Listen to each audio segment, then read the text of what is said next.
Assalamualaikum warahmatullahi wabarakatuh. Perkenalkan, nama saya Riza Maratus Solikah, NIM 173151043. Jadi di sini saya akan menyampaikan materi mengenai analisis wacana.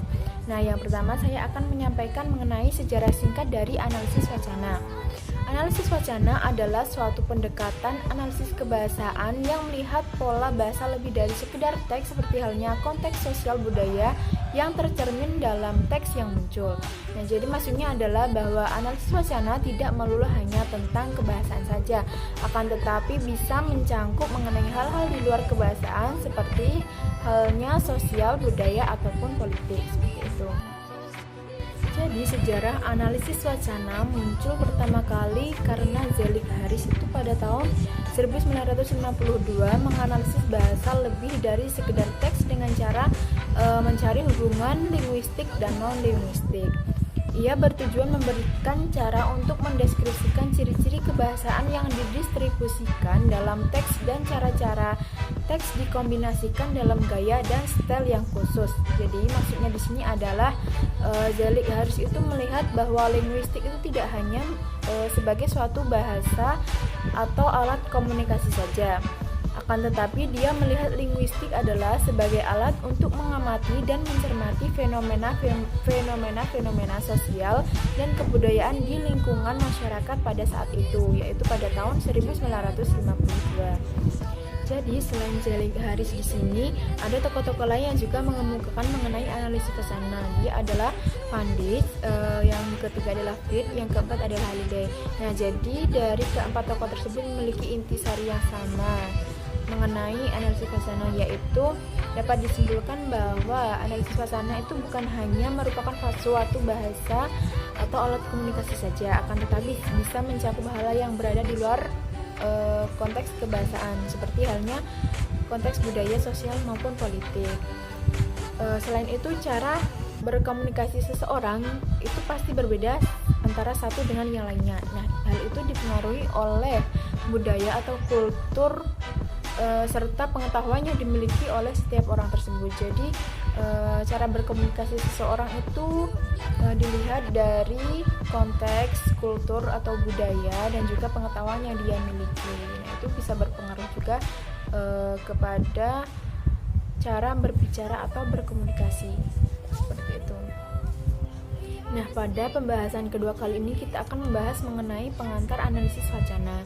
Jadi analisis wacana di sini sangat seringkali kita jumpai di kehidupan yang sehari-hari kita. Contoh yang pertama adalah kalimat sapaan. Jadi kita seringkali menjumpai kata sapaan setiap kali kita pergi ke Indomaret. Nah, jadi apabila kita pergi ke Indomaret pasti ada penjaga atau mbak-mbaknya yang bilang selamat datang di Indomaret, selamat berbelanja. Nah, itu adalah termasuk dari analisis wacana, seperti itu. Nah, yang kedua di sini adalah konteks kultural dalam lisan maupun tulisan. Yang dimaksudkan di sini adalah bahwa wacana itu bisa disesuaikan dengan kebutuhan. Contohnya pada slogan Coca-Cola. Jadi slogan Coca-Cola itu di Italia itu memiliki slogan yang berbeda atau memiliki bahasa yang berbeda. Jadi slogannya juga ikut berbeda. Seperti ini contohnya. Taste the feeling itu adalah slogan dari iklan Coca-Cola di Italia, seperti itu. Jadi analisis wacana itu berbeda, itu tergantung pada bahasa ataupun kultur yang dimiliki oleh setiap negaranya, seperti itu.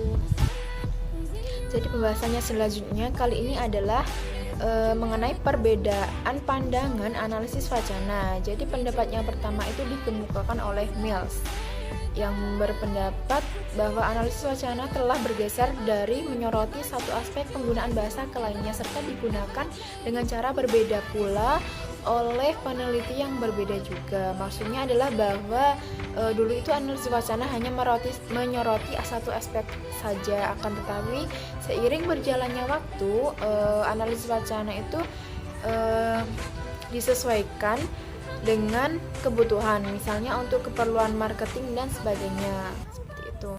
Nah, pendapat yang kedua di sini adalah dari Firlock. Jadi analisis wacana menurut Fairlock di sini adalah bersifat linguistik dan sosial dalam orientasinya, sehingga tidak membedakan pada orientasi tekstual maupun sosial. Maksudnya adalah bahwa di dalam analisis wacana adalah hal yang membahas mengenai linguistik dan sosial. Maka pada saat kita membicarakan mengenai analisis wacana, berarti kita juga membicarakan mengenai keduanya, karena antara linguistik dan sosial itu merupakan satu paket dan tidak bisa dipisahkan satu sama lainnya, seperti itu. Dan kemudian pendapat yang ketiga adalah dari Cameron and Kulik, yang berpendapat bahwa analisis wacana itu adalah suatu bahasa selalu dekat dengan sosial, sehingga analisis wacana itu tetap harus ditafsirkan dalam hal makna dan fungsi sosial mereka. Jadi maksud dari pendapat Cameron dan Kulik adalah sama dengan pendapat dari Fairlock, bahwa analisis wacana itu selalu lekat hubungannya itu dengan sosial atau masyarakat, seperti itu. Nah, selanjutnya pembahasan mengenai wacana sebagai konstruksi sosial. Jadi pada pembahasan ini dijelaskan bahwa wacana itu dibentuk sekaligus membentuk dunia.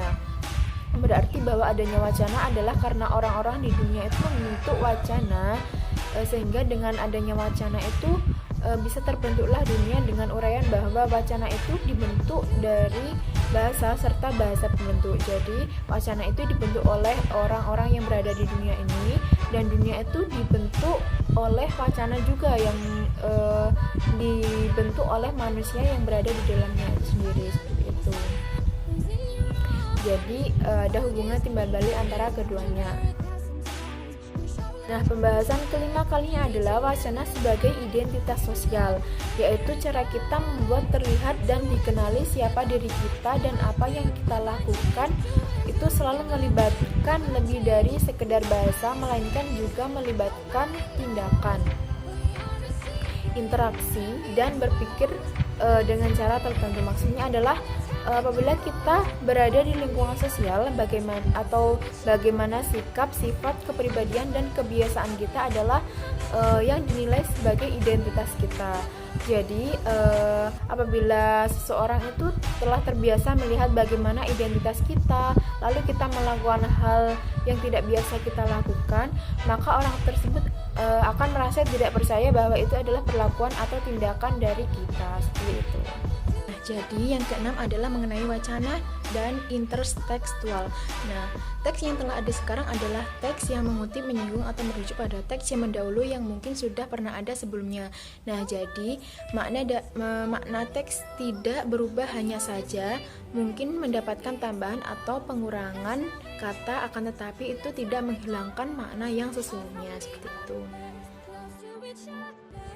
Nah, untuk selanjutnya pada poin ketiga ini kita akan membahas mengenai pendekatan analisis wacana. Nah, jadi di dalam analisis wacana itu ada beberapa pendekatan. Yang pertama adalah pendekatan formal, dan yang kedua adalah pendekatan sosial empiris, dan yang ketiga adalah pendekatan kritis. Nah, kita akan membahas satu persatu dari pendekatan tersebut. Nah, pertama pendekatan formal. Jadi pendekatan formal di sini adalah memahami wacana sebagai tataran yang lebih tinggi dari kalimat. Jadi wacana dikaji dari jenis, struktur, dan hubungan bagian-bagiannya. Dalam hal ini, analis wacana itu melihat kohesi dan koherensi, yaitu antara kalimat satu dengan kalimat yang selanjutnya itu harus saling berkesinambungan, seperti itu. Jadi contohnya adalah ibu sudah memberinya obat anti nyeri tadi sore, tetapi itu tidak menjamin bahwa kakinya akan langsung sembuh. Nah, kalimat sebelumnya dan sesudahnya itu ada hubungannya. Jadi tanda tetapi atau kata tetapi itu menjadi penghubung antara kalimat yang sebelumnya dan kalimat setelahnya, seperti itu. Nah, untuk yang kedua itu adalah pendekatan sosiologis empiris. Jadi di sini adalah memahami wacana sebagai peristiwa tutur yang terkait dengan konteks. Jadi pendekatan ini melihat wacana itu dari pembicara atau dari pembicaraan, hal yang dibicarakan maupun mitra bicara. Jadi maksudnya ini adalah pendekatan ini mengacu pada seseorang yang berbicara dengan orang lain dan membicarakan tentang sesuatu hal, seperti itu. Contohnya ada percakapan antara Tika dan Arum. Tika, Agus, tugasmu sudah selesai. Nah, Arum, nanti kamu mau makan apa? Nah, dilihat dari contoh di atas, maka dapat diketahui si pembicaranya adalah orang pertamanya itu aku, dan lawan bicaranya adalah Agus dan Arum, dan hal yang dibicarakan adalah mengenai tugas dan makanan, seperti itu. Nah, yang ketiga adalah pendekatan kritis. Jadi pendekatan kritis dikenal juga sebagai wacana analisis wacana kritis atau AWK, dan menjadi pendekatan kontemporer untuk bahasa dan wacana dalam lembaga sosial. Pendekatan ini biasa digunakan dalam kepentingan politik. Jadi, tujuan dari analisis wacana kritis adalah memiliki keinginan-keinginan yang ingin dicapai sesuai dengan latar belakang dari masing-masing tokoh tersebut, seperti itu.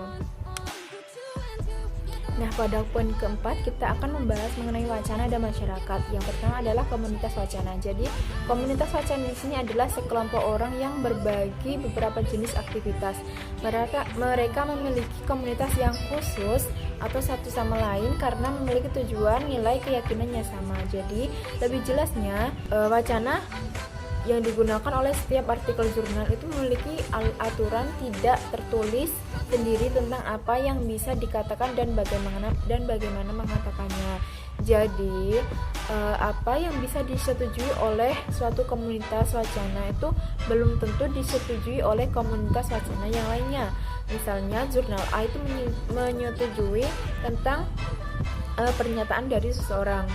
Nah, akan tetapi jurnal yang B itu tidak menyetujui tentang pernyataan tersebut. Nah, itu menjadi contoh dari komunitas wacana seperti itu.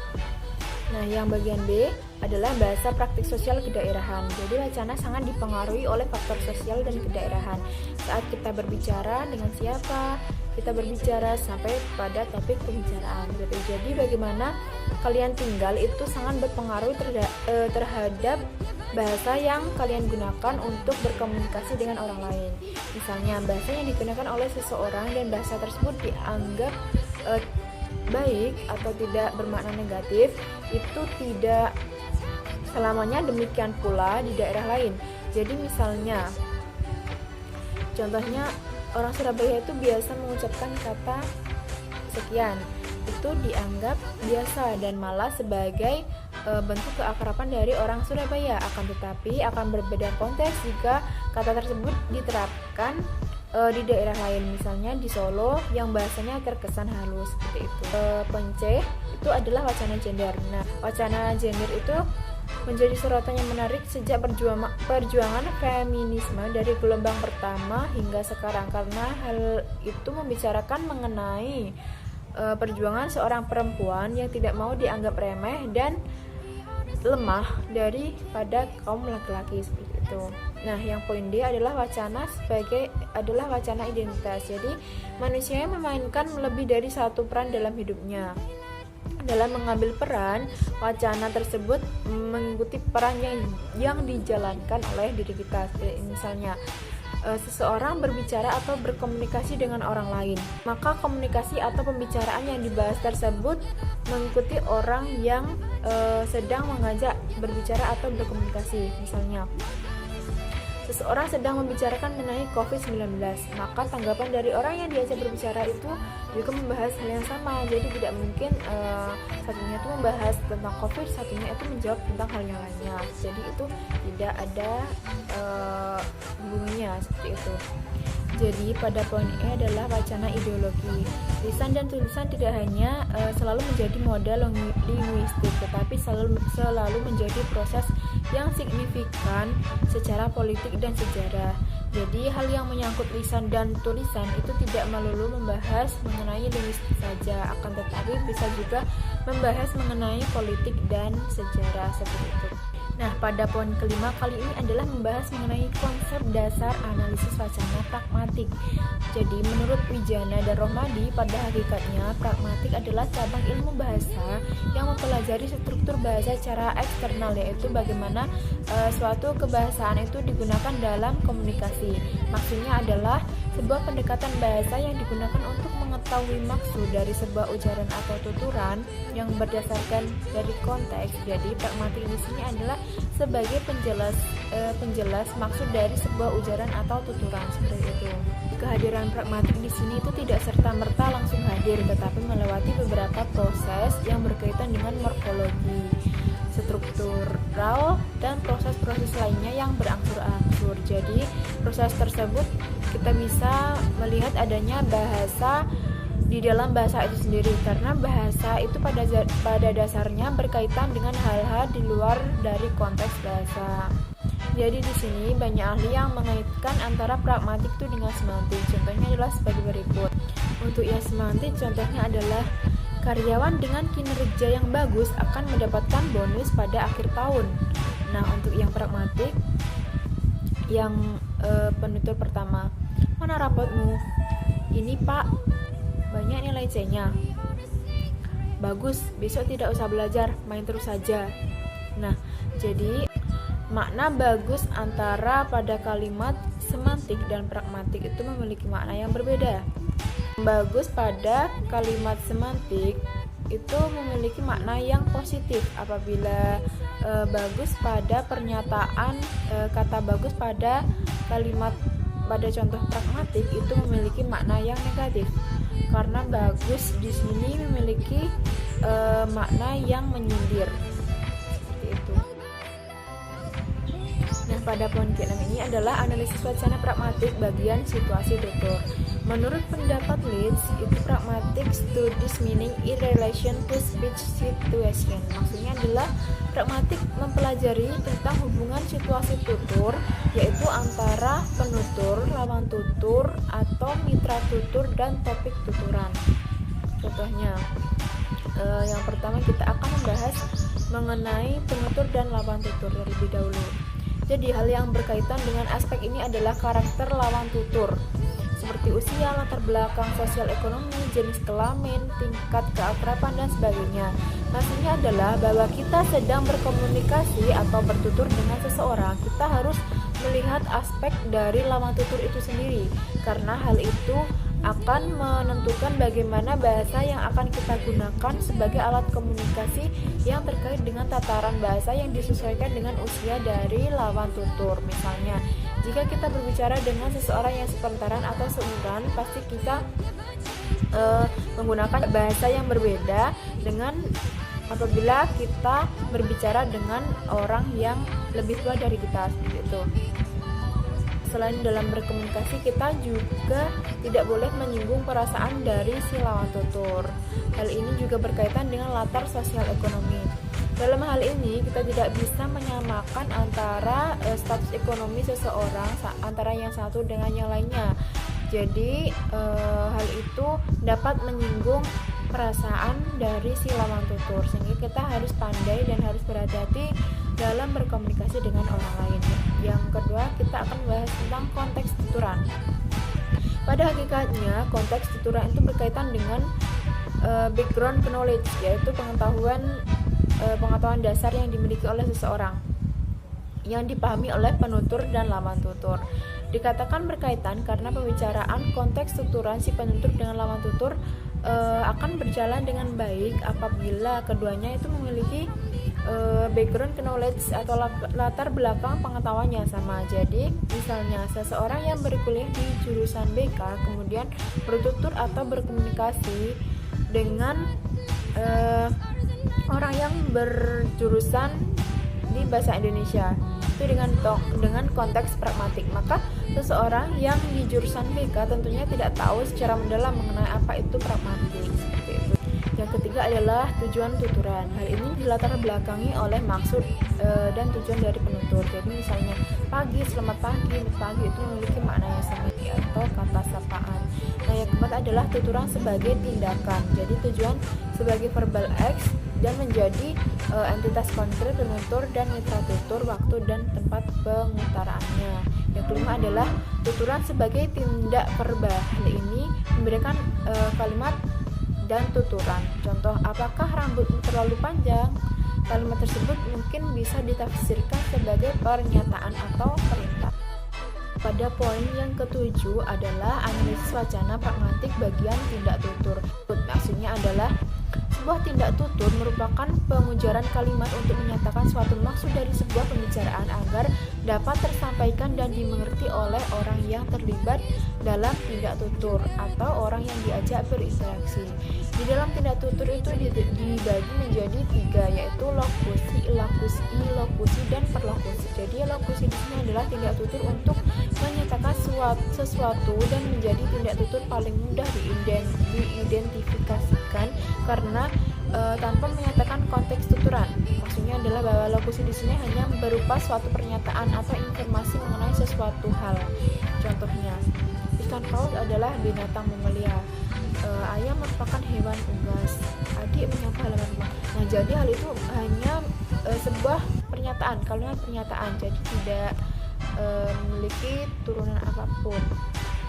Nah, yang kedua adalah ilokusi. Pengertian ilokusi di sini adalah bukan hanya digunakan untuk memberi informasi atau pernyataan saja, akan tetapi juga melakukan sesuatu sejauh situasi tuturnya itu dipertimbangkan secara seksama. Dengan kata lain bahwa ilokusi di sini tidak hanya sebagai kalimat pernyataan atau informasi saja, akan tetapi perlu adanya pertimbangan dan pemahaman secara seksama mengenai sesuatu hal yang dikatakan. Jadi apabila seseorang mendengar kalimat ilokusi ini, orang tersebut itu tidak hanya mengerti tentang sesuatu hal yang dikatakan saja, akan tetapi lebih membuat orang yang diajak berbicara itu melakukan suatu tindakan. Misalnya, awas di depanmu ada jurang. Yang kedua, ruangannya panas ya. Yang ketiga, saya lapar. Nah, di situ kalimat-kalimat tersebut itu membuat orang yang diajak berbicara atau lawan bicaranya itu berpikir. Nah, untuk yang ketiga adalah perlokusi. Perlokusi ini adalah tuturan yang pengutaraannya dimaksudkan untuk mempengaruhi lawan tutur untuk melakukan suatu tindakan atau menimbulkan efek bagi lawan tutur. Jadi perbedaannya dengan ilokusi adalah bahwa ilokusi yang sebelumnya telah dijelaskan tadi itu seseorang belum melakukan suatu tindakan tersebut. Jadi seseorang itu masih hanya berpikir. Apabila perlokusi kali ini seseorang yang menerima tuturan atau lawan tutur itu sudah melakukan suatu tindakan dari apa yang telah dikatakan oleh orang yang mengajak berbicara tadi. Contohnya, awas di depanmu ada jurang.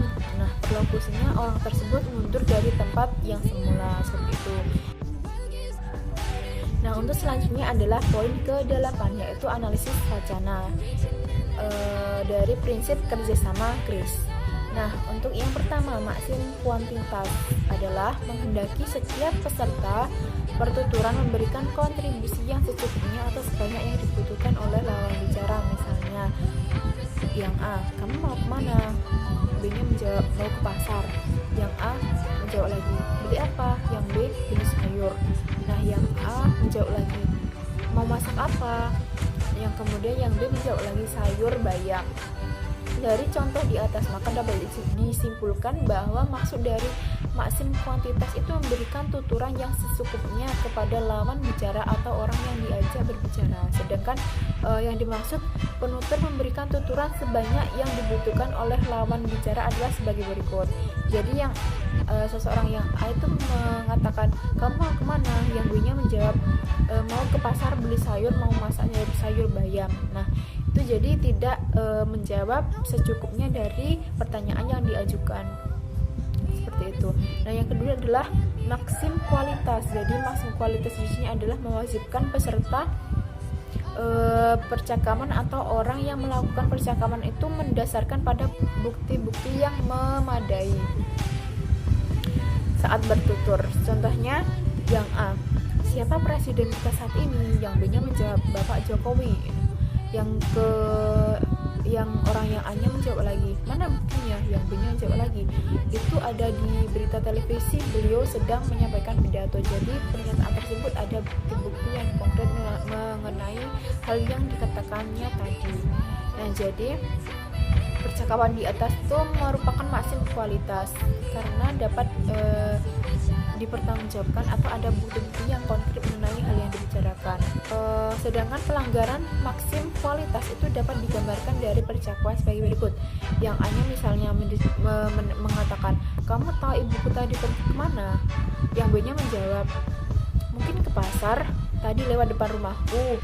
Nah, dari percakapan tersebut terjadi pelanggaran maksim kualitas karena tuturan yang disampaikan oleh si A tadi tidak dapat dibuktikan secara konkret atau nyata. Dia hanya menduga-duga saja, sehingga hal tersebut melanggar maksim kualitas. Nah, yang selanjutnya adalah maksim relevansi. Jadi maksim relevansi adalah maksim yang mengharuskan setiap peserta tuturan memberikan kontribusi yang relevan dengan masalah pembicaraan. Maksudnya adalah apabila seseorang menanyakan sesuatu kepada orang lain, maka jawaban yang diberikan juga harus sesuai dengan topik pembicaraan. Contohnya, kamu tadi berangkat jam berapa? Yang B-nya menjawab jam 7 pagi. Nah, percakapan di atas menunjukkan jawaban yang sesuai atas pertanyaan yang diberikan, sehingga percakapan tersebut termasuk dalam maksim relevansi. Sedangkan tuturan yang melanggar maksim relevansi adalah sebagai berikut.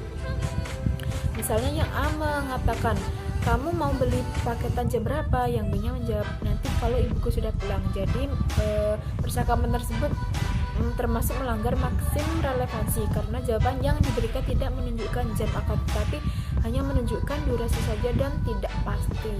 Jadi maksim cara di sini adalah mengharuskan peserta percakapan berbicara langsung, tidak kabur dan tidak berlebihan secara runtut.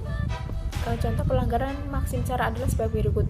Ayo nanti beli es. Yang B-nya menjawab, boleh tapi jangan POPICE ya. Nah, itu tidak jelas maknanya. Jadi pembicaraannya kabur dan secara dipisah-pisah. Jadi hal tersebut menjadi pelanggaran maksim dari maksim cara.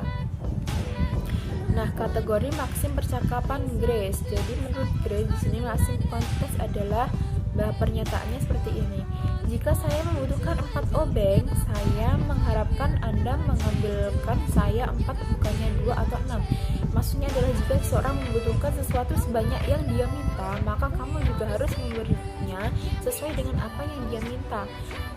Seperti halnya bertutur. Jika ada orang bertanya, maka jawablah pertanyaan tersebut dengan jawaban yang cukup dan tidak memberi jawaban melebihi dari apa yang dipertanyakan. Seperti itu. Selanjutnya adalah maksim kualitas menurut Grace di sini.